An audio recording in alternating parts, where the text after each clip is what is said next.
So welcome back to some more Pikmin 2. Man, that feels weird to say. Last time, we didn't crash land. Well, Louie did, but yeah, we made it back to the distant planets that we tried to escape from. Yeah, seriously, this is just a suicide mission. And we're just coming back for some money. But, in the process, we discovered a new Pikmin type, Purple Pikmin.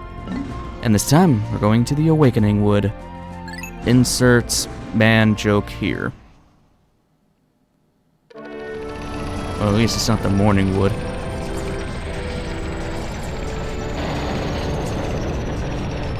And yeah, this place is pretty big compared to the Valley of Repose. Good morning. It should please you to know that the purple Pikmin are lodged safely in my hole. I didn't need to know that. The confines of my interior seem to suit them perfectly, though they do occasionally tickle me. Stand by the ring of light below me and press A to call the purple Pikmin out.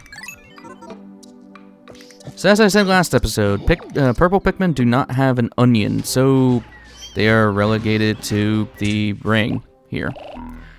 And the thing, how I'm going to handle these purple Pikmin, these things are valuable in that, well, like I said, you can only get them in caves, so I do not want to get them killed by accident.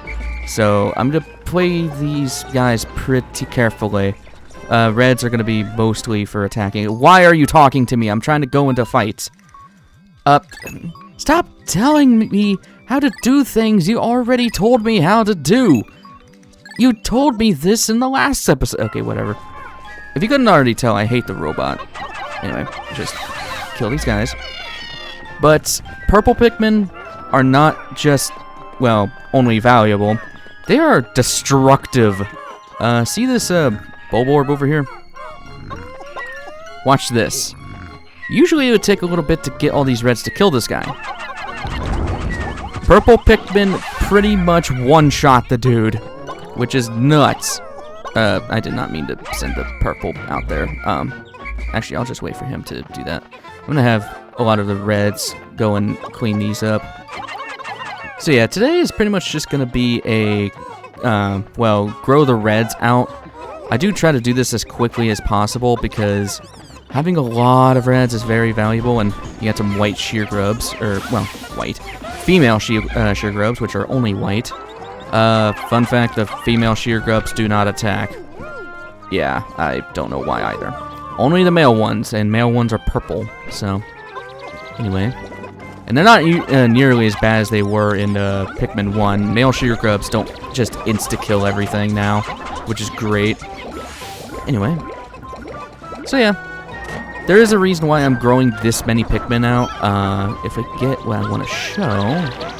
Yeah, there we go. That was the strawberry. What could you have possibly named this? And why is it 170 Pokos? Sunseed berry. Yeah, and 10% of the debt recovered. Nice. Let's just do this. And yeah, I kind of figured out a better way to record this without my cursor just disappearing, but it's also very scuffed. There we go. That's what I wanted to show.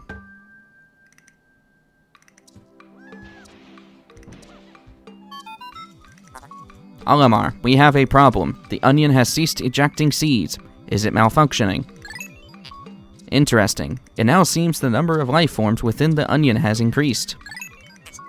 Didn't you note that no more than 100 Pikmin will venture out into the planet at once? But I currently observe only 95 on the surface. Could there be wild Pikmin somewhere? Yeah, a bit of foreshadowing. Anyway, I think that's all of them. Yep. Wait, where's the rest of them? Oh, derp. Okay. And in this grass, I'm gonna get these guys to surround it, but yeah, get all your Pikmin and surround the crap, because there it is. Yeah. Perfect. Got a majority of them. Flower Pikmin from Nectar. Basically what this does is Pikmin have maturity levels. From leaf to bud to flower. The higher their maturity rate, the faster and, well, more consistent they are, basically. And I want to try to get as many as I can. Oh, there we go. There we go. Come on. There we go. Any more? This was a pretty lucky patch. Okay, no. I'm happy with that, though. Only some of them are leaves still. But yeah, there are a lot of sources of nectar, and if you leave Pikmin in the ground, they will also naturally turn into flower Pikmin. But besides that, you do want to have these guys attack that, and I'm going to have the rest of them up. Nectar Wisp! Nectar Wisp! Okay, perfect. I think we have... Okay, I think all these guys are flowered, yeah, so let's just take these guys and... Oh, they dropped 2 of them. Perfect.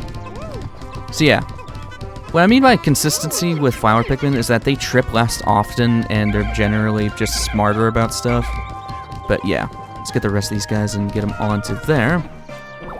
And that is a new thing. Wow, so much for a 3D model. It's literally just a 2D... whatever. Astounding! This red berry contains an ultra-spicy essence. It does not appear to have any monetary value, but I shall research potential uses for it. Bring me another specimen. We specifically need 10 of those, I believe, so it shouldn't take us too long to get that. Actually, they're going to bring them all right now. There you go. Once you bring 10 of those... Now it's a 3D model. Well, kinda. Well, now it's a 2D. Captain Almar, my research on the red berries you discovered has yielded a powerful potion. Behold the Ultra Spicy Spray. Although it is untested, I believe it will have spectacular results. So spray it on all your Pikmin by pressing 2. When necessary, I can produce 1 bottle of spray from 10 berries. Press plus to contact me and confirm your berry count. So yeah. Berries are a brand new commodity into, well, this game. Berries give your Pikmin or enemies different buffs and debuffs. We'll see the spicy spray in a little bit, but for right now, I see a couple leaves, but it's fine. We still have nectar on the ground. It is completely possible to pretty much clear out this entire area, at least without the other Pikmin in the game, in 1 day. I'm not going to go nuts about it because, seriously, we don't have to worry about a time limit, really. The only limit I'm concerned about is the time limit on the videos, so I'm not concerned about the day limit. But, yeah. Would these guys finally break down these this gate? By the way, black gates like this have way more health than a normal white gate, so I'm going to try to get some Pikmin on that. Alright, here we go.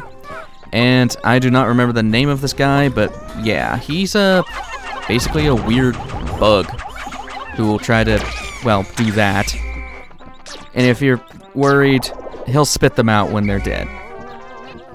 Over here, though, you do want to be worried because throw Pikmin and get your purples ready. Yep, Creeping Chrysanthemum. At least I remember this guy. Come on, come on, come on, come on, come on, come on. Yeah. Those things are a jerk, because if you're playing on a modern TV, it is hard to see those guys. So I think there's another one back there, yeah. But anyway, we have another dungeon on our hands.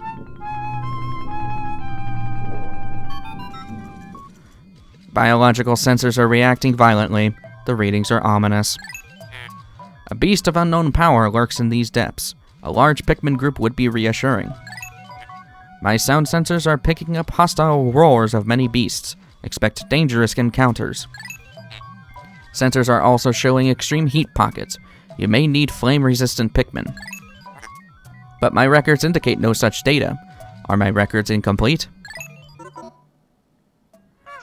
Yeah. The robot's hinting towards something there, but anyway, let's head to the Hole of Beasts. We have our first, our first main thing we gotta worry about, which is fire. What the robot was hinting towards is that Pikmin have different elemental types. The exception is with purples. They're mostly just physical.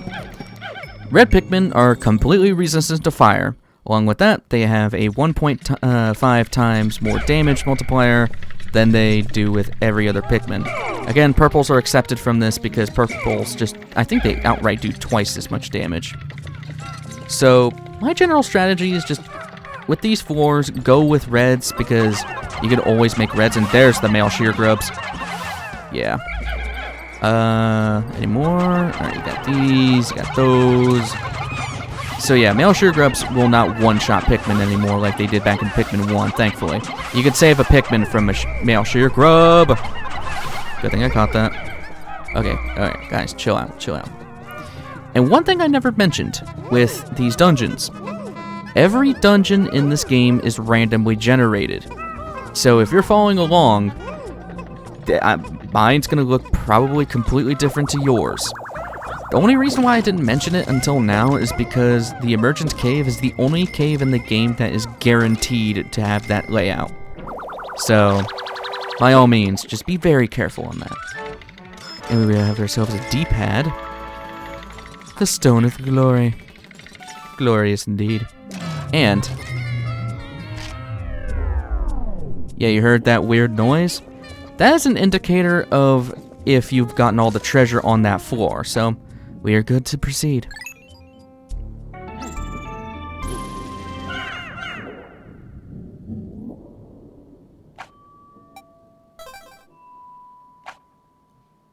Sub-level 2, which I think is a safe room, actually. Most dungeons have a safe place. Okay, yeah. If it's playing this music, that means there are no enemies on the floor. This is a safe room. So, yeah.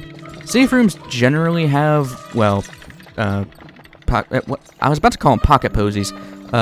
Candy pop buds, derp. Which I want, actually, it's kind of good that I have non-flowered reds, because that means I can use them. Yeah, if you hold A and you press down on the D-pad, you can throw leaves. Do I not? Okay, I don't have any more. So yeah, the problem with this, where did I get 4 from? I thought I threw 3. Whatever. The problem with the candy pop buds, though, is that if you throw flower Pikmin into them, the Pikmin that come out are still going to be leaf, because they're brand new Pikmin.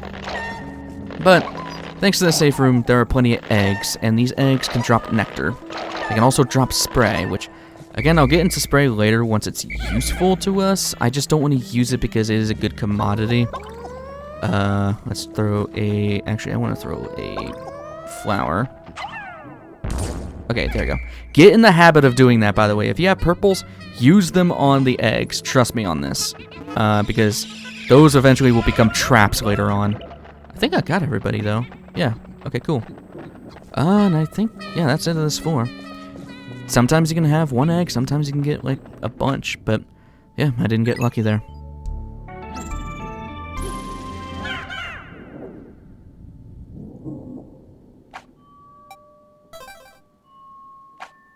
At least the nice thing is that the game saves your progress every time you go down a floor, so if something really bad happens, you could just reset and you'll go right back to the floor. Here's our introduction of fire geysers, into which we definitely need red Pikmin. And also, I believe they used the same bongos from Mario Sunshine in this. This originally was a GameCube game, after all. And then, I think it got ported to the Wii.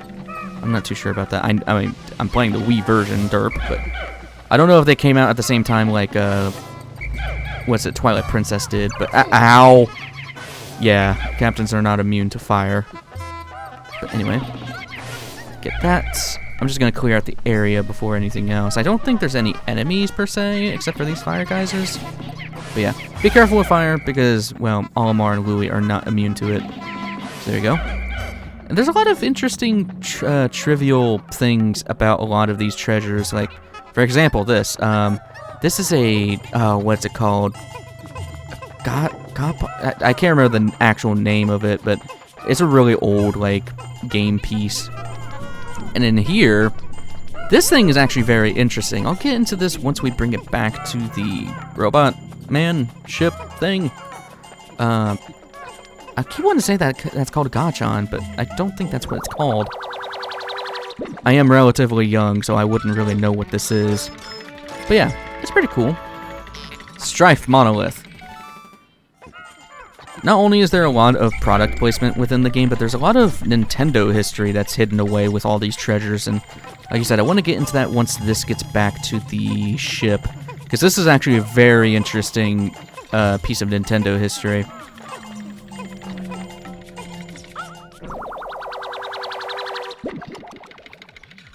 There we go. Nintendo, and it's in Japanese. Cosmic Archive. This thing is literally just a floppy disk, but I believe it was only in Japan.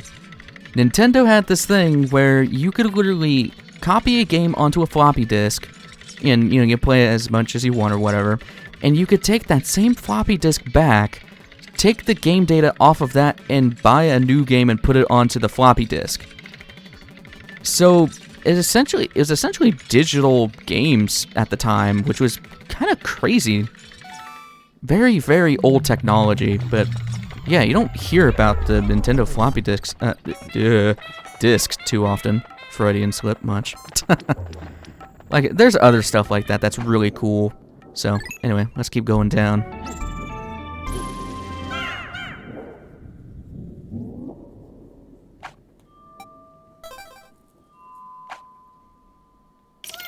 Sub-level 4, which has more fire geysers. Also, I believe this has bulb orbs as well. Got an egg. Up high. Alright, I'm dealing with you first. Yeah, I'm definitely gonna use purples for this. Just be very careful with purples, because like I said, they are not infinite, and they're very hard to get. And look how fast it kills that bulb orb. Purples are very overpowered, but at the cost of being, well, kind of scary to use sometimes. I think it's just that. There's more. Oh, okay, I know where this is going. Let me grab just the purples for this to make a tighter group. Fine, that's fine, guys. Because there is. No, there isn't. Okay, that's all the enemies then. I guess I'll have Louie actually do something. Did I actually grab a red? No, I didn't. Okay. Grab these guys. And I want to go over here first because, well, first of all, there's a purple candy pop bud. But also, there is a playing card in here. Which, again, I'll get into the history once we actually get it into the ship. You guys are just having fun over there. And you know what? Since Olimar's not doing anything, we'll just have him bring back the Game & Watch system, because that literally is a Game & Watch system. I'm pretty sure a lot of people know about that nowadays, since, well, Game & Watch is in Smash, but yeah, Game & Watch was a very early property of Nintendo. And then this is a Nintendo playing card, Luck Wafer. Before Nintendo was a video game company, they were a card company. So, yeah, very, very early on, which is actually really cool. You wouldn't think they would have been a card company at first, but yeah, not a lot of people know that. Anyway, and when I'm talking about a lot of the history with these things, feel free to give me anything I'm missing in the comments, because seriously, I don't know everything about Nintendo history, but yeah, I'd love to get that information out there. So yeah, Dream Architect, that's a Game & Watch system. Very early piece of Nintendo history, and I'm gonna be careful with those fire geysers. Actually, there was an egg. Yeah, there's an egg over there. Alright. What's over here, though? Nothing. Okay. So I'm just gonna have the reds fight this thing, just in case. The last thing I need is a purple Pikmin to light on fire. Just saying. And boom. Oh! Spray. Okay. There's a special thing I'm gonna do with this. Get 2 captains. This is a very well-known glitch. So spray can come out of these eggs, and if you do it right, you can push a captain into the spray. I hope he didn't drink that in the middle of the cutscene. Yes, that's just spray on the ground. It's 1 dose. Have you tried it yet? Please don't tell me you drank it. Okay, no he didn't. Okay. So yeah, push a captain into it. Come on, Louie. I know you want to drink it. There we go. If you do that, you will always get 2 sprays out of it, which is hilarious. So I kind of wish I got the... Oh wait, no, there's another egg over here. So yeah, I am definitely going to be taking advantage of that glitch because the game does not give you a lot of opportunities to go and get that. So at least we got some nectar. I'm happy about that. I think I got everybody. Yeah, everyone's flowered. Alright, perfect. It's really important to get these purples flowered because they're so slow just on their own.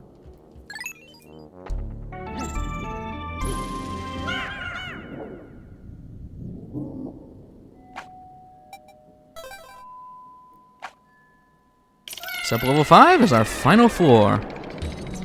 Our final level. Yeah, what the hell is that thing? What I recommend, separate your purples, because like I said, purples are very vital towards a lot of things, and I do not want to accidentally kill them. This thing, well, let me attack it first. Alright, come back here. Oh, now you're awake, now you're awake. This is Empress Bullblacks. Yeah, this is the queen of the final boss from the last game. This thing's really easy to kill, actually. What you do is just latch some Pikmin onto her face, she'll roll around a little bit, and yeah, if you stay in this spot, you are completely safe. As soon as she stops rolling, which is going to be now, throw some Pikmin, and then call it back, and yeah, you just rinse and repeat. She's really not that bad. So, yeah, you're a lot better than your husband, seriously. Anyway, let's go. And I think it is possible to one-phase her, but this would be a good opportunity to use the spicy spray, but on the other hand, I don't want to spam that right now. Because again, those are very limited. I'm lucky I even got one out of the egg. So yeah. Let's see. Can I kill you? Can I kill you? Can I kill you? Can he kill you? Yeah! Push it much, but ew. Let me just carry you back. And Pikmin World Peace! The love tester. How bizarre. This device is emitting black light. It must have been ingested by that creature. What an absolutely repulsive life form. Our return to Hokote cannot come soon enough. Yeah. So the thing with boss corpses is that they are actually worth, I believe, 20 Pokos? I can check real quick. 15. Yeah, they're actually worth your time to pick up. So, anyway. And this thing is another interesting part of, I don't know if it's Nintendo specifically, but it is a pretty cool part of history. The love tester. Back in the day, I think if you put your thumb on the left and then your partner's thumb on the right, it would have a little dial to show you how much you love each other. Which I don't know how the hell that works. I guess it just tests magnetic stuff if it wasn't a fraud. But anyway, it's a pretty cool device. This contraption seems to react when it approaches treasure. I will connect it to my radar. Processing complete. The treasure gauge is now fully operational. It will now appear on your monitor. The needle will move right as you approach treasure. And there it is. Basically an on-screen detection if there are still treasures on the floor. It also get further to the right if you're near a treasure, so it actually helps you out a lot. Anyway, let's get out of here.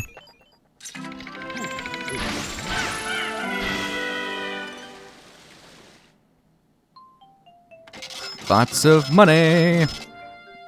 Already to 2,200. Sheesh. And yeah, I am gonna sit on the screen until the special song plays. I think it's 3 minutes and 45 seconds exactly. So yeah, I'll meet you guys back when that actually plays. Okay, I've been sitting here for 5 minutes and it still hasn't done it. Like, what the crap, dude? Okay, if I don't get it from the next dungeon, I'll just insert it at the end of the next dungeon. Because seriously, this is just annoying me. Like, I didn't do anything, and apparently it's 3 minutes 50 seconds. So, I don't know what the deal is with that, but again, if I don't get it, on the next dungeon, I'll just insert it because I really want to show that song. And 20% complete. And now, we don't have much time left in the episode. Well, thanks to that. But besides that, I am gonna at least get into another dungeon before we leave. And yeah, there's a treasure up there. We can't do anything about that right now, so do not worry about it. Anyway, want to throw our purples onto this. This is why we needed to go into that cave. Because, well, we needed, I think, 20 purples for that, if math is correct. And come on. Die. Yeah, pretty easy to kill, all things considered. Do I have all of them? Okay. Into the cave! And yeah, get used to the robot doing this every single time. Yes, it's a hole. It's a hole. Oh, he's actually talking about something different. I'll get into that later. But anyway, White Flower Garden, and there's a new hazard. Poison.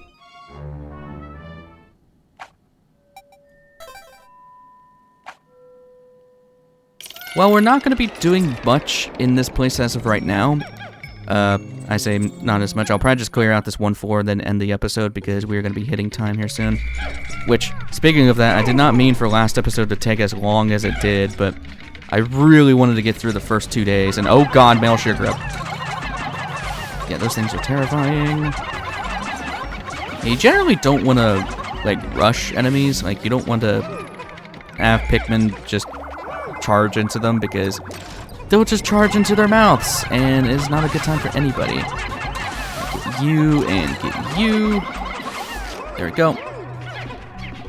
Wait, oh, you're still beating up the female one. Okay. I think that's it of that. Yeah. All right. Let's take this. You got some shoe polish. I'm telling you, man, lots of weird, like, product placement. I don't get it, but that's cool. Give some real life to it. And I guess it explains more of how the setting of the game is, because for those who don't know, Pikmin is set in the far-flung future where humanity is extinct. So, yeah. And the world that we're in is basically the world of, I think it's Pangea Ultima, which is basically what will happen to all the continents over time. They'll just crash back into each other. Alien billboard. That's good. But yeah. So that's why the world is Earth, but it is not the Earth we know. I don't know why I'm calling these guys. I don't need to do that. But anyway. I thought it was pretty cool. But anyway. I keep saying anyway. Let's go down a further level.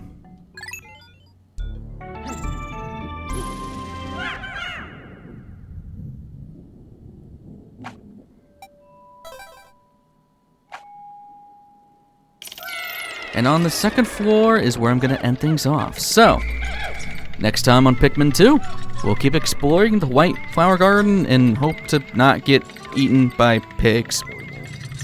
Yeah. I will see you guys in the next one. Take care.